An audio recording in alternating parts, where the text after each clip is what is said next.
ओम नमः शिवाय। हर हर महादेव। अगस्त्य जी कहते हैं, भगवान काशीपुरी का दर्शन करके त्रिपुरारी भगवान शिव ने क्या किया। सकंद जी बोले, अगस्त्य सर्वज्ञ नाथ भक्त वत्सल भगवान शिव ने काशीपुरी को देखने के पश्चात सबसे प्रथम किसी गुहा में बैठे हुए जैगी शव्य मुनि को दर्शन दिया। जिस दिन भगवान शिव काशी छोड़कर मंदराचल पर गए, उसी दिन से जैगी शव्य मुनि ने ये दृढ़ नियम कर लिया था कि जब मैं पुनः यहाँ भगवान शिव के चरणार विंदों का दर्शन करूंगा, तभी एक बूंद जल भी मुंह में डालूंगा। किसी अद्भुत धारणा शक्ति से अथवा भगवान शंकर के अनुग्रह से अन्न जल त्याग देने पर भी जैगी शव्य मुनि वहां जीवित रहे। इस बात को केवल भगवान शंकर जानते थे, दूसरा कोई नहीं। इसलिए भगवान विश्वनाथ सबसे पहले वहीं गए और नंदीश्वर को संबोधित करके सब देवताओं के सुनते हुए इस प्रकार बोले, शिलाद पुत्र, यहाँ बड़ी मनोहर गुफा है, तुम शीघ्र इसके भीतर प्रवेश करो। इसके भीतर मेरे भक्त तपोधन जैगी शव्य मुनि रहते हैं, जिन्होंने मेरे दर्शन के लिए दृढ़ता पूर्वक कठोर व्रत धारण किया है। उनको गुफा से बाहर ले आओ। जब मैं मंदराचल पर्वत पर गया था, तब से लेकर आज तक उन्होंने आहार त्याग कर बड़े भारी नियम का पालन किया है। ये लीला कमल ले लो, ये अमृत के समान पोषण करने वाला है। इससे उनके अंगों का स्पर्श करा दो। तब नंदी देव देवेश्वर महादेव जी को प्रणाम करके वे लीला कमल हाथ में लेकर गुफा के भीतर चले गए और वहां धारणा में दृढ़ता पूर्वक चित्त को लगाए हुए तपस्या की अग्नि से सूखे अंगों वाले मुनि को देखकर उन्होंने उनके शरीर से कमल का स्पर्श करा दिया। उस कमल का स्पर्श होते ही योगीश्वर जैगीशव्य उल्सित हो उठे। तदंतर नंदी उन मुनीश्वर को लेकर शीघ्र आए और देवादिदेव महादेव के चरणों के आगे नमस्कार पूर्वक डाल दिया। अपने आगे भगवान शंकर को देखकर वे हर्ष से फूल उठे। शंकर जी के वामांग में गिरिराज नंदिनी पार्वती भी थी। जैगीशव्य ने भगवान के आगे भूमि पर सबोर लौटकर साष्टांग प्रणाम किया और अतिशय भक्ति पूर्वक उनकी स्तुति प्रारंभ की। जैगीशव्य बोले, शांत, सर्वज्ञ एवं शुभ स्वरूप भगवान शिव को नमस्कार है। जगत के आनंद का मूल स्थान तथा परम आनंद की प्राप्ति के हेतुभूत महादेव जी को नमस्कार है। प्रभु, आप ही स्थावर और जंगम रूप हैं। आपको बारंबार नमस्कार है। सर्वात्मन, आपको नमस्कार है। परमात्मन, आपको नमस्कार है। आप शेष नाग का भुजबंध धारण करने वाले हैं, आपको नमस्कार है। आपके आधे शरीर में शक्ति स्वरूपा पार्वती का निवास है, आपको नमस्कार है। आप शरीर रहित तथा सुंदर शरीर से संपन्न हैं, आपको नमस्कार है। एक बार प्रणाम करने मात्र से देहधारी जीवों के देह रूपी बंधन का निवारण करने वाले आपको नमस्कार है। खंड परशु अर्धचंद्र को धारण करने वाले आपको नमस्कार है। सकंद की उत्पत्ति के स्थान आप गौरीपति गिरीश को नमस्कार है। चंद्रधरु शुद्ध आभूषण वाले तथा सूर्य चंद्र एवं अग्नि रूप नेत्रों वाले आपको नमस्कार है। संपूर्ण दिशाएं आपके लिए वस्त्र रूप है, आपको नमस्कार है। आप संपूर्ण जगत के स्वामी, पुरातन जरा और जन्म का कष्ट हर लेने वाले, जीवों को जीवन देने वाले तथा पाप आदि का अपहरण करने वाले हैं, आपको नमस्कार है। आपके एक हाथ में डमरू और दूसरे हाथ में धनुष है, आपको नमस्कार है। समस्त जगत के लोचन रूप अब त्रिभुवन भगवान त्रिलोचन को नमस्कार है। गंगाधर, आपको नमस्कार है। आप तीन वेद स्वरूप सदा संतुष्ट रहने वाले, भक्तों को संतोष देने वाले हैं। आप जगत के उद्धार की दीक्षा से युक्त हैं। आप देवादिदेव महादेव को नमस्कार है। संपूर्ण पापों को विदीर्ण करने वाले, दीर्घदर्शी, परपंच से दूर रहने वाले तथा संपूर्ण दोषों का दलन करने वाले आप परम दुर्लभ देव को नमस्कार है। आप चंद्रमा की कला को धारण करने वाले तथा दोषों के संग्रह का सर्वथा त्याग करने वाले हैं। धतूर का फूल आपको अधिक प्रिय है। प्रभु, मस्तक पर जटा भार धारण करने वाले आपको नमस्कार है। आप धीर धर्म स्वरूप तथा धर्म के रक्षक हैं। नीलग्रीव, आपको नमस्कार है। जो आपके नामों का स्मरण मात्र करते हैं, उनके लिए आप तीनों लोकों का ऐश्वर्य भर देते हैं। आप परमथ गणों के अधिपति तथा अपने एक हाथ में सदा पिनाक उठाए रहने वाले हैं, आपको नमस्कार है। संसारी जीवों के अज्ञान में बंधन को खोलने वाले अब भगवान पशुपति को नमस्कार है। अपने नाम का उच्चारण करने मात्र से बड़े बड़े पातकों को हर लेने वाले आपको नमस्कार है। अपर से भी परे सबको पार उतारने वाले कार्य और कारण से भी परे अनंत चरित्र वाले तथा परम पवित्र कथा वाले हैं, आपको नमस्कार है। आप वामदेव हैं, अपने आधे अंग में नारी स्वरूप को धारण किया तथा धर्म स्वरूप वृषभ पर यात्रा करने वाले हैं, आपको नमस्कार है। प्रणत जनों के भय का निवारण करने वाले आपको नमस्कार है। अब जगत की उत्पत्ति के कारण तथा संसार बंधन का नाश करने वाले हैं।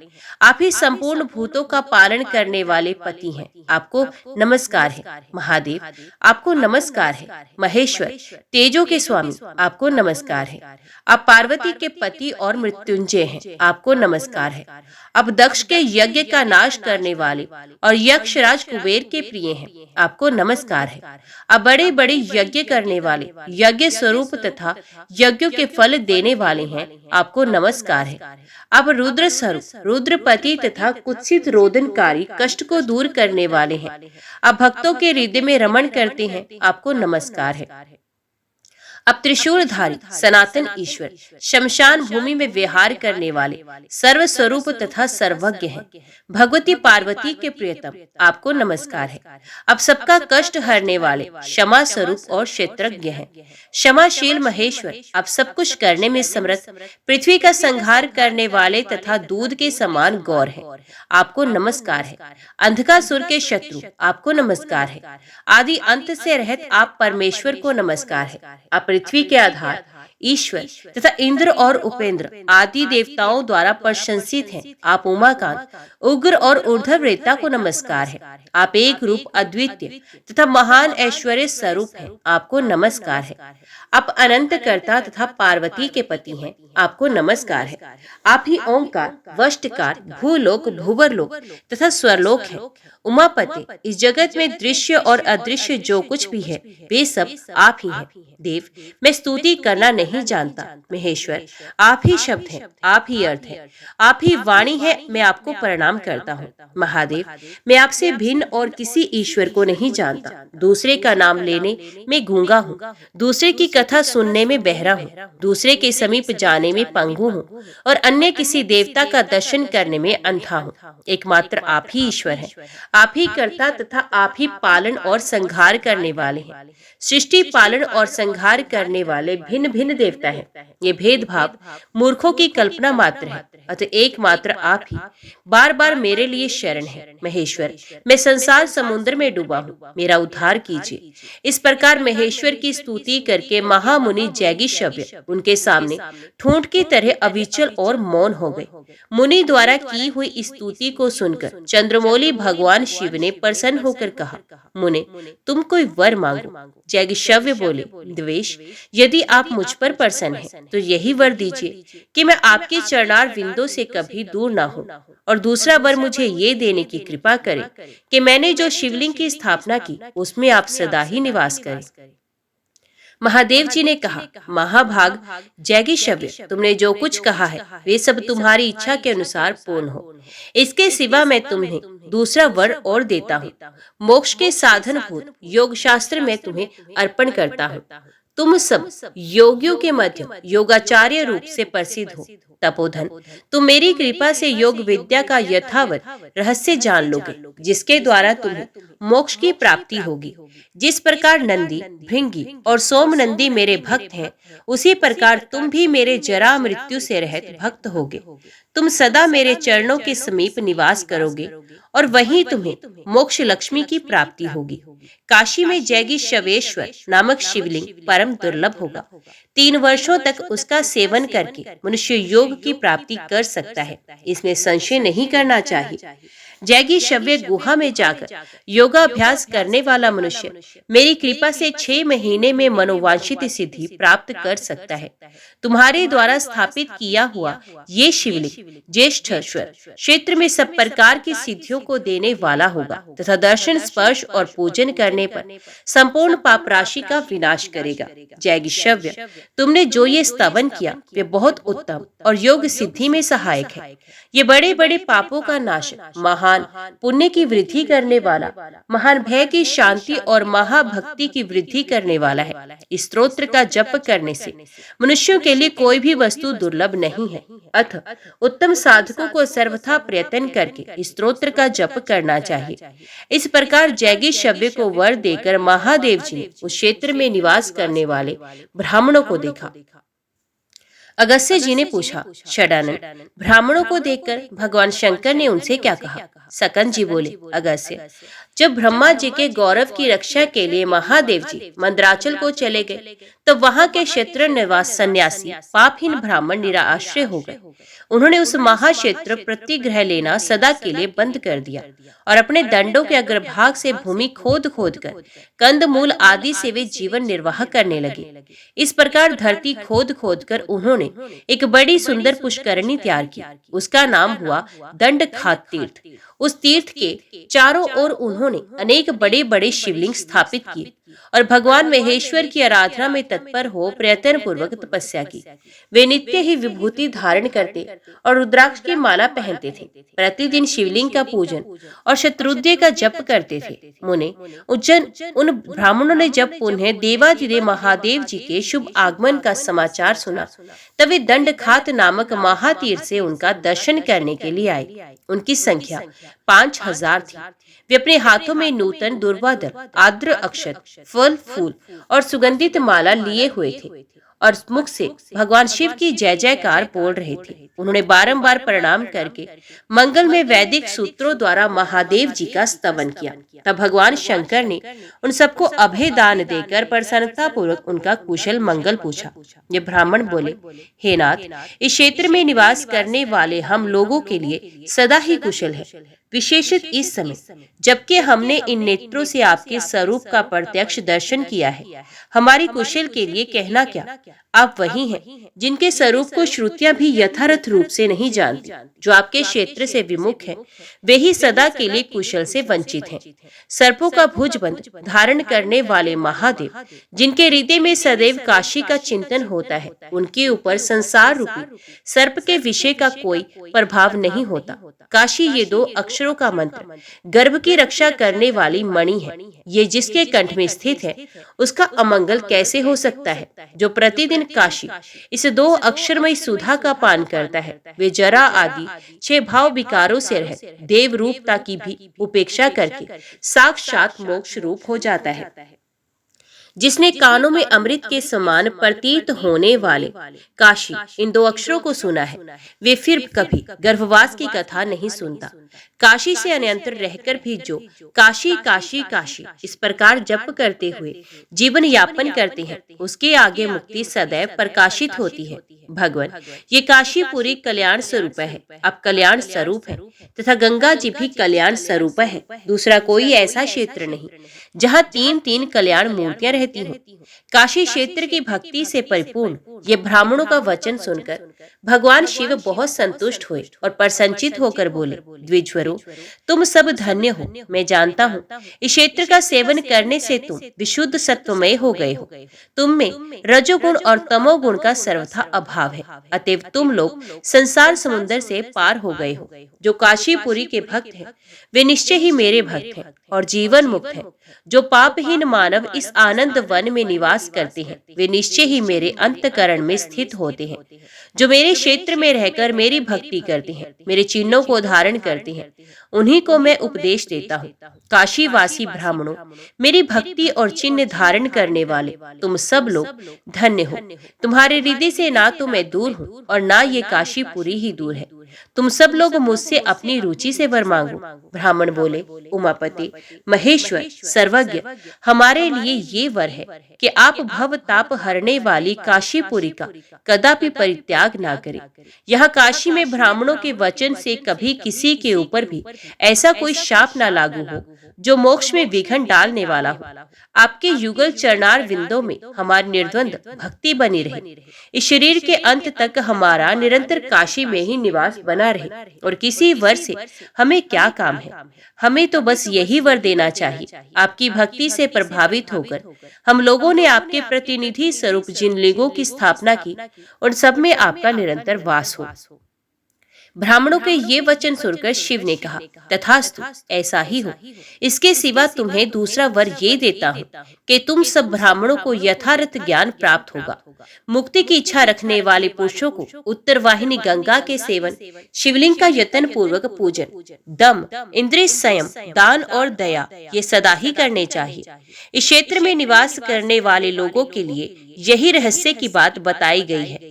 अपनी बुद्धि को दूसरों के हित चिंतन में लगाना चाहिए और किसी से भी उद्वेग डालने वाले वचन नहीं बोलने चाहिए। यहाँ विजय की इच्छा रखने वाले पुरुषों को मन से कभी पाप नहीं करना चाहिए, क्योंकि यहाँ का किया हुआ पुण्य और पाप अक्षय होता है। अन्यंतर का किया हुआ पाप काशी में नष्ट होता है। काशी में किया हुआ पाप अंतर्ग्रह में नष्ट होता है, किंतु अंतर्ग्रह में किया हुआ पाप पेशाच नरक की प्राप्ति कराने वाला है। अंतर्ग्रह में पाप करने वाला पुरुष यदि काशी से बाहर चला जाता है तो उसे पिशाच नरक की प्राप्ति होती है, क्योंकि काशी में किया हुआ पाप कर्म करोड़ों कल्पों में भी शुद्ध नहीं होता। परंतु यदि यहीं उसकी मृत्यु हो तो उसे 30,000 वर्षों तक रुद्र पिशाच होकर रहना पड़ता है। जो काशी में रहकर सदा पातकों में ही तत्पर रहता है, वे 30,000 वर्षों तक पिशाच योनि में रहेगा। उसके बाद फिर यही रहते हुए उसे उत्तम ज्ञान की प्राप्ति होगी और उसे ज्ञान से उसे परम उत्तम मोक्ष प्राप्त हो जाएगा। इस संसार में सब कुछ अनित्य है और मनुष्य जन्म अनेक प्रकार के पापों से भरा हुआ है। ऐसा जानकर संसार भय से छुड़ाने वाले अविमुक्त क्षेत्र काशी धाम का सदा सदैव सेवन करना चाहिए। ब्राह्मणों, मेरी भक्ति में तत्पर जो पतिव्रता स्त्रियां अविमुक्त क्षेत्र में मृत्यु को प्राप्त होती हैं, ये परम गति को पाती हैं। द्विजपरो, यहाँ प्राण निकलते समय मैं स्वयं ही जीव को तारक भ्रम का उपदेश देता हूँ, जिससे वे भ्रम स्वरूप हो जाता है।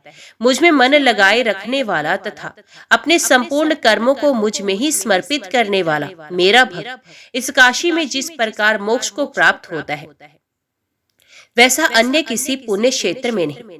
देहधारी जीव की मृत्यु निश्चित है। कर्मों से प्राप्त होने वाली गति भी दुख रूप ही है तथा प्रत्येक आगंतुक वस्तु एक न एक दिन चली जाने वाली है। ऐसा समझकर काशी की शरण लेनी चाहिए। जो अपने न्याय उपार्जित धन से एक भी काशीवासी पुरुष को तृप्त करता है, उसने मेरे साथ संपूर्ण त्रिलोकी को तृप्त कर दिया। धर्म से काशी की रक्षा करने वाले राजऋषि दिवोदास सशरीर मेरे उस लोक को प्राप्त हुए हैं जहाँ से पुण्य इस संसार में आना नहीं होता। जो पृथ्वी के अंत में रहकर भी मेरे अविमुक्त नामक लिंग का स्मरण करते हैं, वे निश्चय ही बड़े बड़े पापों से मुक्त होते हैं। इस क्षेत्र में जिसने भी मेरा दर्शन, स्पर्श और पूजन किया, वे तारक ज्ञान प्राप्त करके उन्हें संसार में जन्म नहीं लेता। जो इस तीर्थ में मेरी पूजा करके अनंतर कहीं मृत्यु को प्राप्त होता है, वे दूसरे जन्म में भी मुझे प्राप्त होकर मुक्त हो जाएगा। इस प्रकार ब्राह्मणों के आगे काशी क्षेत्र की महिमा का वर्णन करके महादेव जी उन सब ब्राह्मणों के देखते देखते वहीं अंतर ध्यान हो गए। वे ब्राह्मण भी भगवान शंकर का प्रत्यक्ष दर्शन पाकर प्रसन्नचित हो अपने अपने आश्रम को चले गए। सकंद जी कहते हैं, कुंभज, ज्येष्ठ क्षेत्र के सब और जो मुनियों द्वारा स्थापित 5,000 शिवलिंग है, वे पूर्ण सिद्धि देने वाले हैं। ज्येष्ठेश्वर से उत्तर में परम पूजनीय परापेश्वर लिंग है, जिसके दर्शन मात्र से निर्मल ज्ञान की प्राप्ति होती है। दंडखात नामक महातीर्थ के समीप जब ब्राह्मण लोग परम उत्तम निष्काम तप कर रहे थे, उस समय प्रहलाद के मामा दूंतु निभार नामक दुष्ट दैत्य ने मन ही मन ये विचार किया कि देवताओं को किस प्रकार सुगमता पूर्वक जीता जा सकता है। इसका उपाय सोचते सोचते उसने निश्चय किया कि ब्राह्मण ही देवताओं के सबल होने में कारण है, क्योंकि देवता यज्ञ में दिए हुए भाग का ही आहार करते हैं। यज्ञ वेदों से संपन्न होते हैं और वे वेद ब्राह्मणों के अधीन हैं, अतः ब्राह्मण ही देवताओं के बल हैं। यदि ब्राह्मण नष्ट हो जाएं, तो वेद स्वयं नष्ट हो जाएंगे, और जब वेद नष्ट हो जाएंगे तब यज्ञ तो नष्ट होंगे ही। यज्ञों का नाश होते ही देवताओं का आहार छिड़ जाएगा। इस प्रकार निर्बल हुए देवता लोग सुगमता पूर्वक जीते जा सकते हैं। देवताओं के परास्त होने पर मैं ही तीनों लोकों का सम्मानीय सम्राट होऊंगा। ये सोचकर उसने ब्राह्मणों को ही मार डालने का बार बार उद्योग किया। काशी में आकर उस मायावी दैत्य ने कितने ही ब्राह्मणों का वध किया। श्रेष्ठ द्विज, जिस किसी और भी समिधा और कुशा लाने के लिए जाते, उधर ही वन में उन सबको पकड़कर वे दुर्बुद्धि दैत्य अपना आहार बना लेता। उसका रूप किसी को दिखाई नहीं देता था। देवता लोग भी उस मायावी को नहीं देख पाते थे। वे दिन भर मुनियों के ही बीच में बैठकर उन्हीं की भांति ध्यान लगाए रहते थे। पर्णशाला में किधर से प्रवेश करने और किस ओर से निकल भागने का मार्ग है, ये सब वे दिन में ही देख लेता था तथा रात में व्याघ्र का रूप धारण करके वह बहुत से ब्राह्मणों को खा जाता था। इस प्रकार उस दुष्ट दैत्य ने बहुत से ब्राह्मणों को मार दिया। एक दिन शिवरात्रि के समय एक शिव भक्त ब्राह्मण महादेव जी की पूजा करके उनके ध्यान में बैठा था। उसी समय अपने बल के घमंड में भरे हुए दैत्यराज दुदंबी ने व्याघ्र का रूप धारण करके उस भक्त को पकड़ लेने का विचार किया।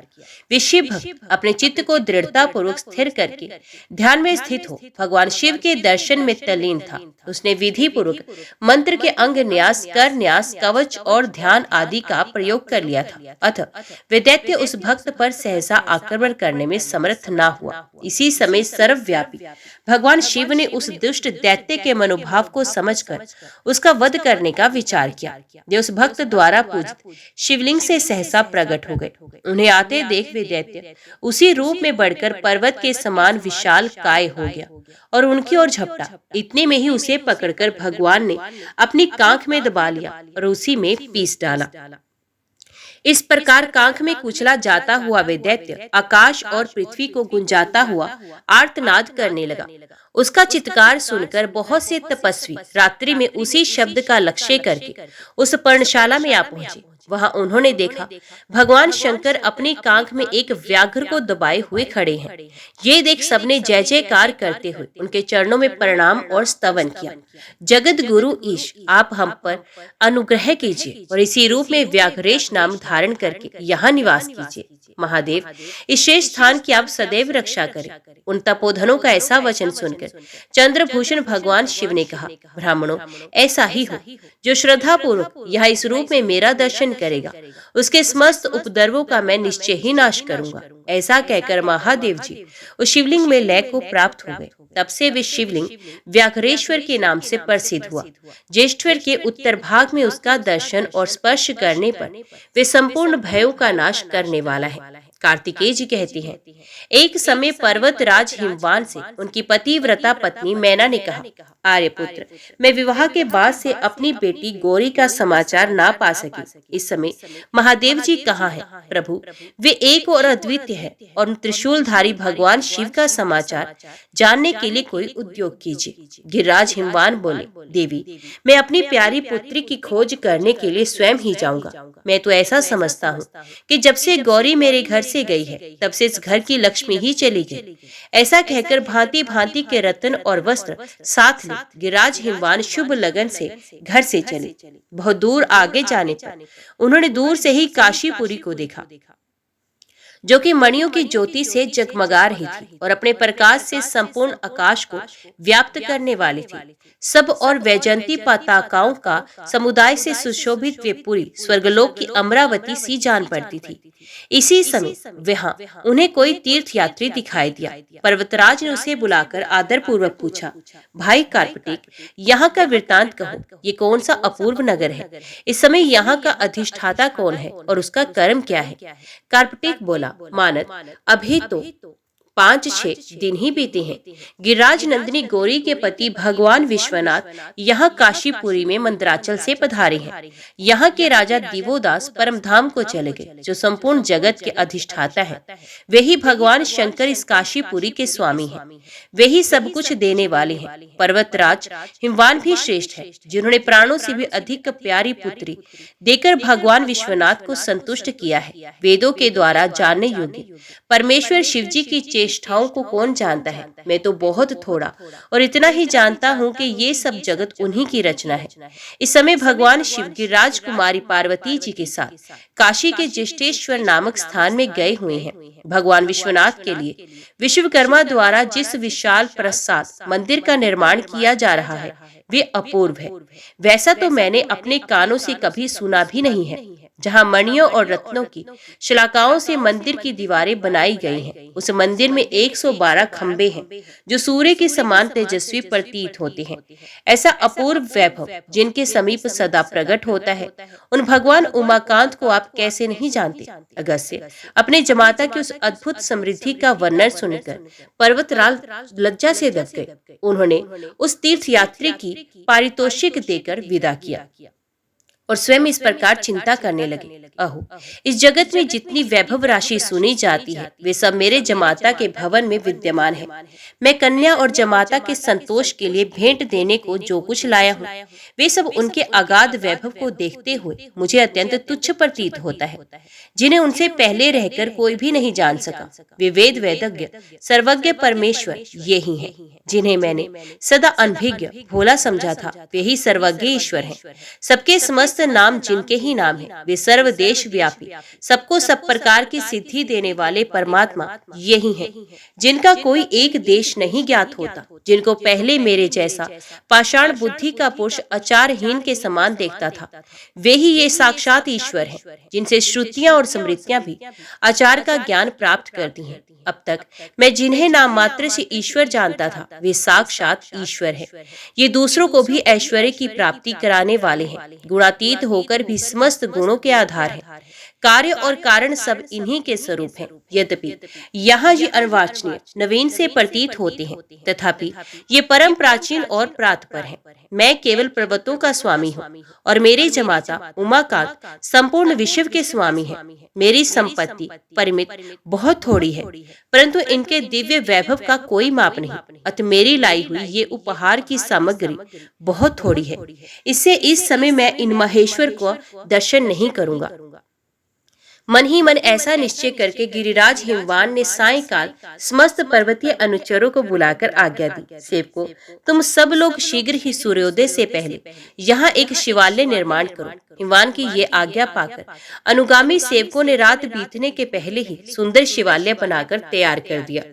फिर गिरिराज हिमवान ने उसमें शैलेश्वर नामक शिवलिंग की प्रतिष्ठा की, जो चंद्रकांत मणि का बना हुआ था, जिसकी जगमगाती हुई प्रभा से सारा मंडल उज्जवल आलोकमय हो रहा था। तदंतर प्रातःकाल होते ही गिरिराज ने पंचनंद कुंड में स्नान किया और काल रात भैरव को नमस्कार एवं पूजन करके वहीं अपनी लाई हुई रत्न राशि छोड़कर वे अपने सब पर्वतीय सेवकों के साथ तुरंत लौट गए। उसके बाद प्रातःकाल हुंडन मुंडन नाम वाले 2 शिवगणों ने वर्णा के सुंदर तट पर बने हुए उस सुंदर देवालय को देखा। उसे देखकर वे बड़े प्रसन्न हुए। वे शिवजी के समीप गए और उन्हें साष्टांग प्रणाम करके हाथ जोड़कर बोले, देवादिदेव, हम नहीं जानते कि सुदृढ़ भक्त ने वर्णा के तट पर परम मनोहर मंदिर का निर्माण कराया है।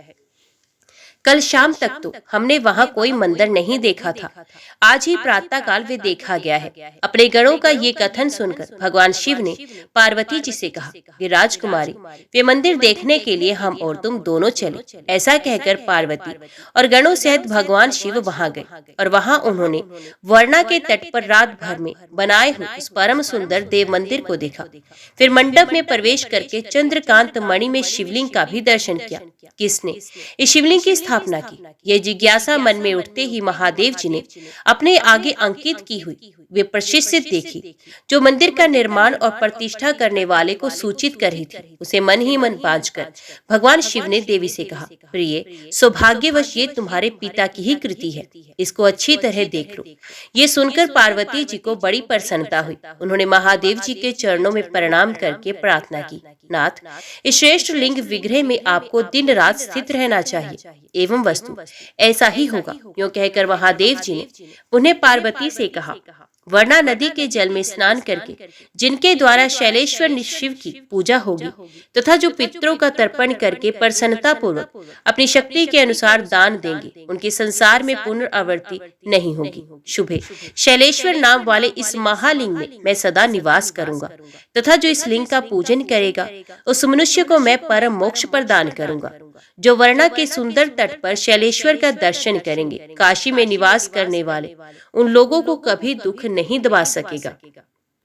सकंद जी कहते हैं, मुने, शैलेश्वर का दर्शन करके पार्वती सहित भगवान शिव उस स्थान पर आए जहाँ रत्न में लिंग प्रकट हुआ था। सब प्रकार के रत्नों से प्रकट हुए उस शुभ लिंग का दर्शन करके भवानी ने शंकर जी से पूछा, देव देव जगन्नाथ, आप सब भक्तों को अभय देने वाले हैं, ये लिंग कहाँ से प्रकट हुआ? इसका मूल तो सातों पाताल तक चला गया है। इसका क्या नाम है, क्या स्वरूप है, क्या प्रभाव है? महादेव जी बोले, देवी, तुम्हारे पिता गिरिराज हिमवान तुम्हें देने के लिए बहुत से रत्नों का भार यहाँ ला रहे थे। उन्हीं रत्नों को यहाँ जमा करके वे पुण्य अपने घर लौट गए। तुम्हारे या मेरे लिए काशी में जो कुछ श्रद्धा पूर्वक समर्पित किया जाता है उसका फल ऐसा ही होता है। यहाँ जितने भी शिवलिंग हैं उन सब में ये श्रेष्ठ रत्न रूप तथा मोक्ष रत्न को देने वाला है, इसलिए इसका नाम रत्नेश्वर होगा।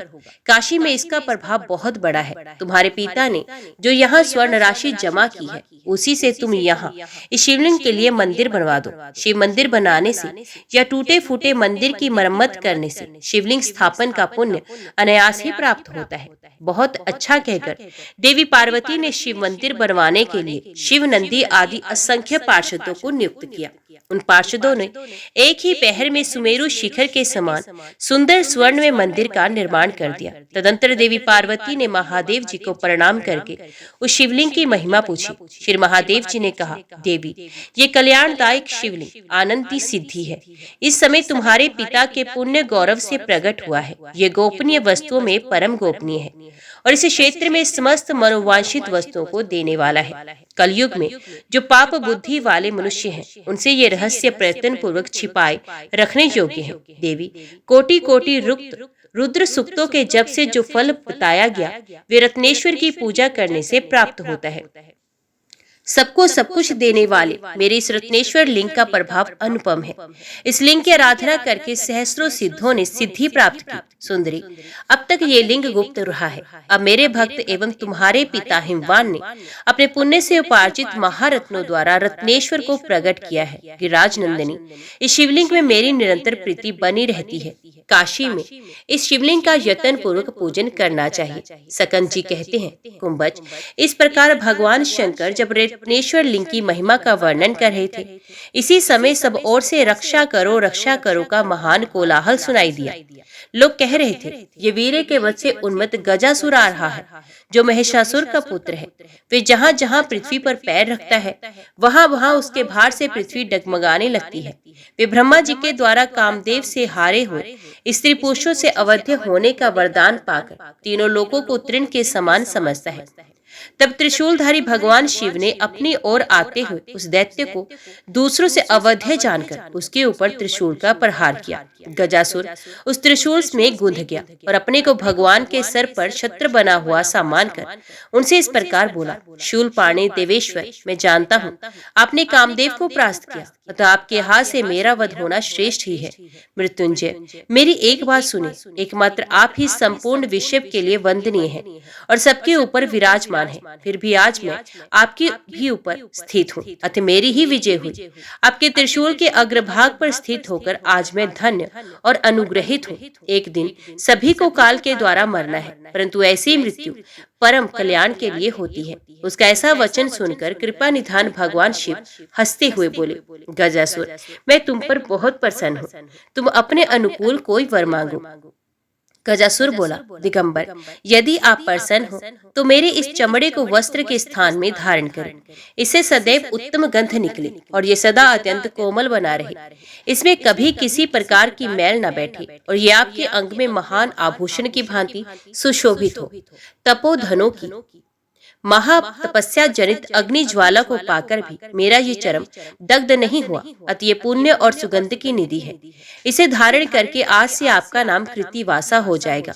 तब एवं वस्तु कहकर भगवान शंकर बोले, दैत्य, इस मुक्ति क्षेत्र में तुम्हारा ये शरीर सबको मोक्ष देने वाला मेरा लिंग विग्रही हो जाए। इसका नाम कृतिवासेश्वर होगा और ये बड़े बड़े पातकों का नाश करने वाला होकर समस्त शिवलिंगों का शिरोमणि होगा। रुद्र, पाशुपत, सिद्ध, ऋषि, तत्व चिंतक, शांत, दांत क्रोध को काबू में रखने वाला, द्वंद्व रहित, परिग्रह शून्य तथा मुक्ति की इच्छा रखने वाले जो मेरे भक्त काशीपुरी में रहकर मान और अपमान में संभाव रखते तथा ढेला पत्थर और स्वर्ण को समान समझते हैं, उन सब पर अनुग्रह करने के लिए मैं कृत्तावासेश्वर लिंग में सदा निवास करूंगा।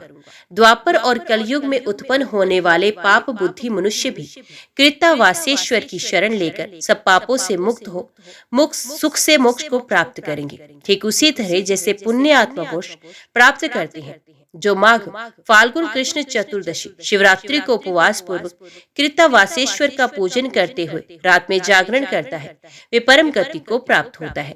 ऐसा कहकर देवेश्वर शिव ने गजासुर के उस महान चर्म को लेकर अपने ऊपर ओढ़ लिया। कुंभज, जिस दिन दिगंबर देव ने कृत्तिवासा नाम धारण किया, उस दिन बड़ा भारी उत्सव हुआ, जहाँ पृथ्वी पर त्रिशूल गाड़कर उस दैत्य को क्षत्र के समान धारण किया गया था।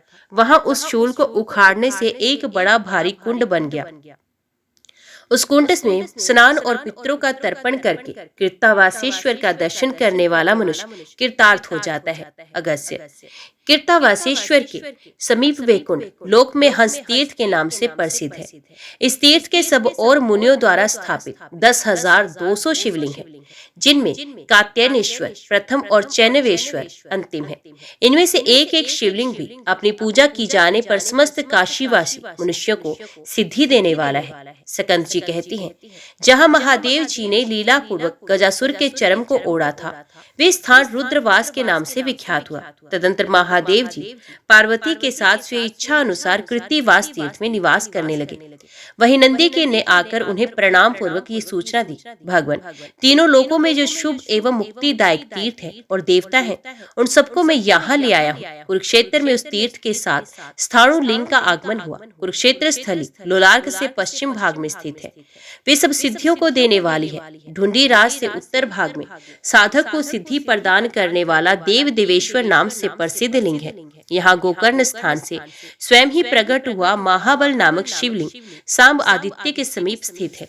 ऋणमोचन से पूर्व भाग में शशि भूषण नामक लिंग प्रतिष्ठित है।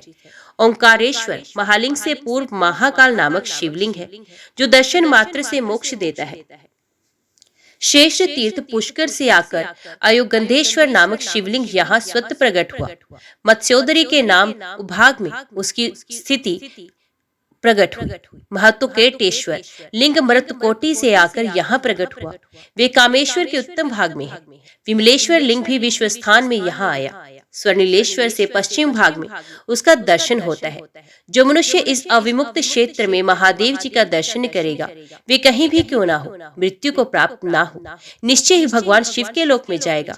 जिस लिंग स्वरूप महादेव ने कल्पांतर में भी काशीपुरी का कभी त्याग नहीं किया, वे हिरण्य गर्भ तीर्थ से पश्चिम में है।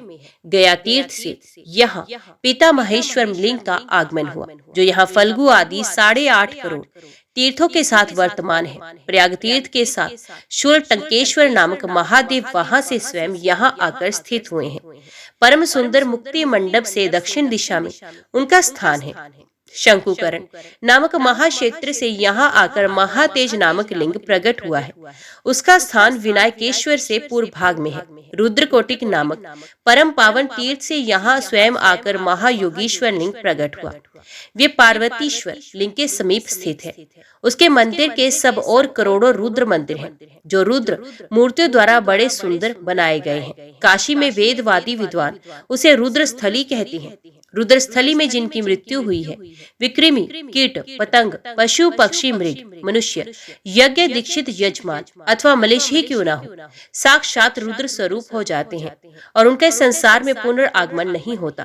कोई सकाम हो या निष्काम अथवा पशु पक्षी की योनि में ही क्यों ना हो, यदि वे रुद्र स्थली में प्राण त्यागता है तो उत्तम मोक्ष को पा लेता है।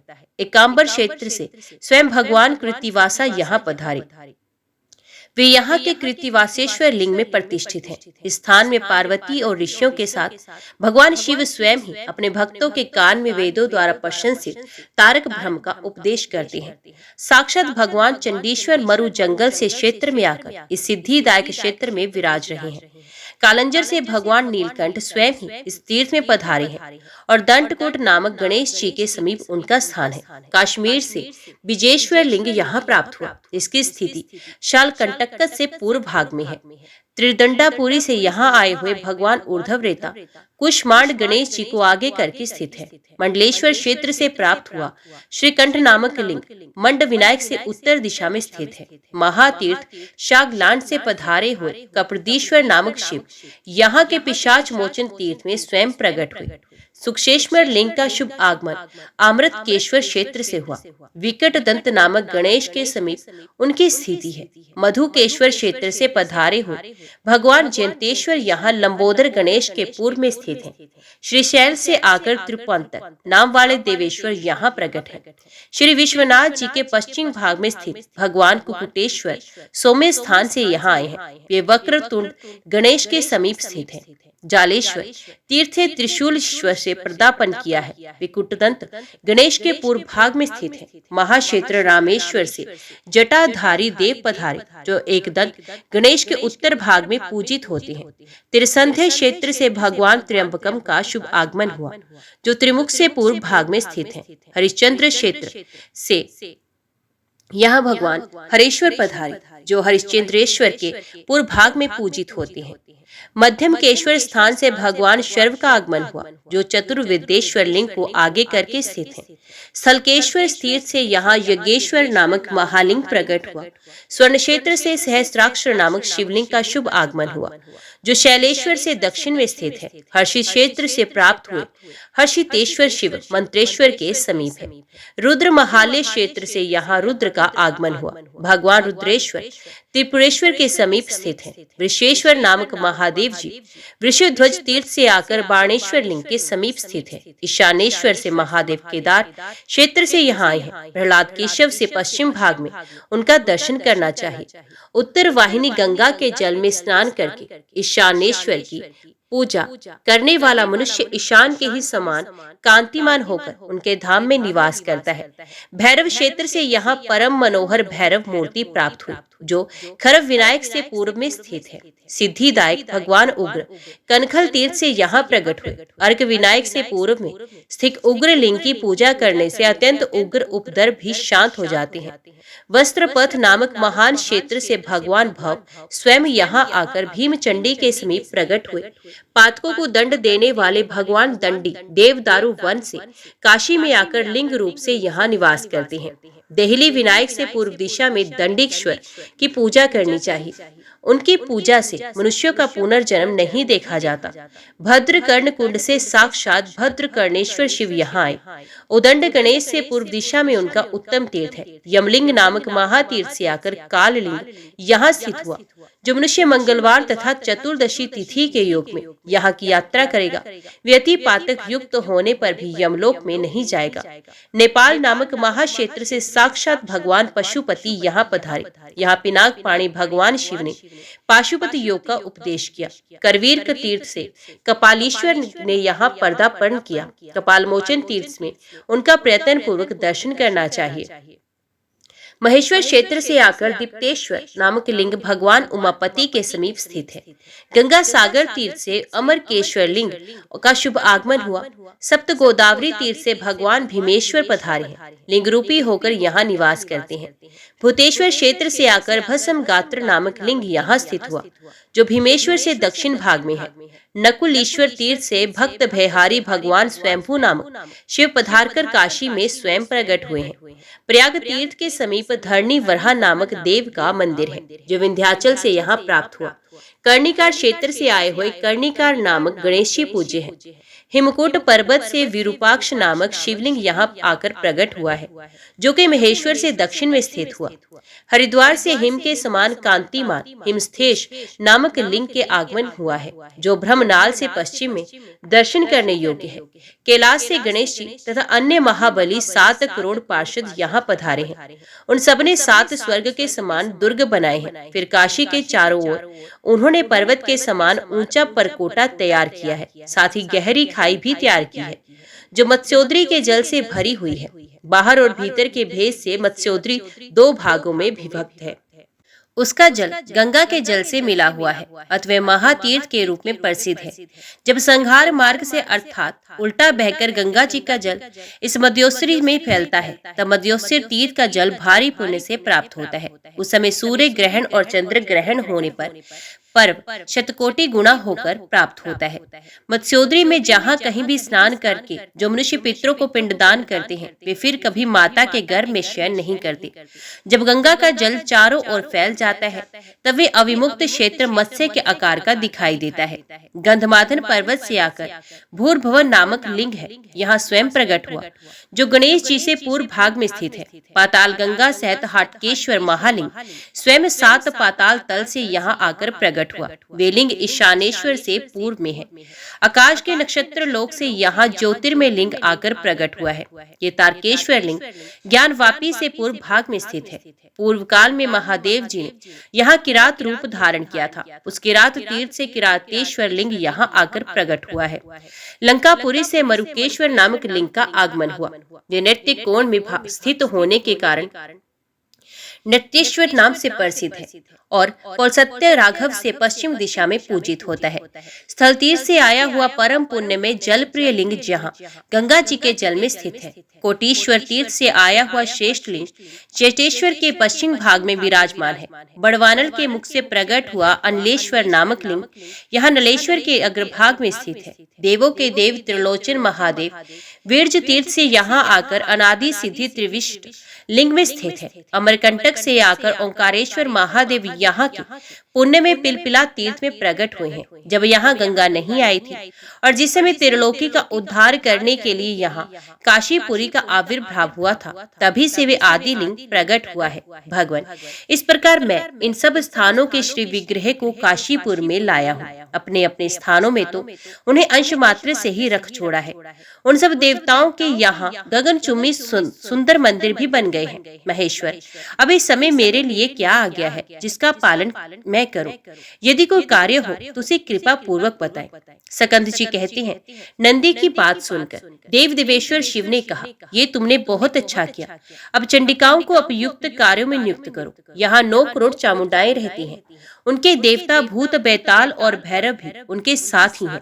उनकी पूरी की रक्षा के कार्य में लगाओ और प्रत्येक दुर्ग में उनको बसाओ। इस प्रकार आज्ञा देकर महादेव जी पार्वती के साथ त्रैविष्ट क्षेत्र में चले गए। नंदी ने परमेश्वर शिव की आज्ञा के शिरोधार्य करके सब दुर्गाओं को बुलाया और उन्हें प्रत्येक दुर्ग में यथास्थान पर बसा दिया। ओम नमः शिवाय। हर हर महादेव। आज की वीडियो में इतना ही। उम्मीद करती हूँ वीडियो आपको पसंद आई होगी। वीडियो पसंद आई हो तो वीडियो को लाइक और चैनल को सब्सक्राइब जरूर कीजिएगा। ओम नमः शिवाय लिखकर कमेंट बॉक्स में अपनी हाजिरी और अपने सुझाव देना ना भूलेगा। तो मिलते हैं अगली कथा अगले अध्याय के साथ। तब तक के लिए देखते व सुनते रहिए। जय मां कंजक, जय माता दी।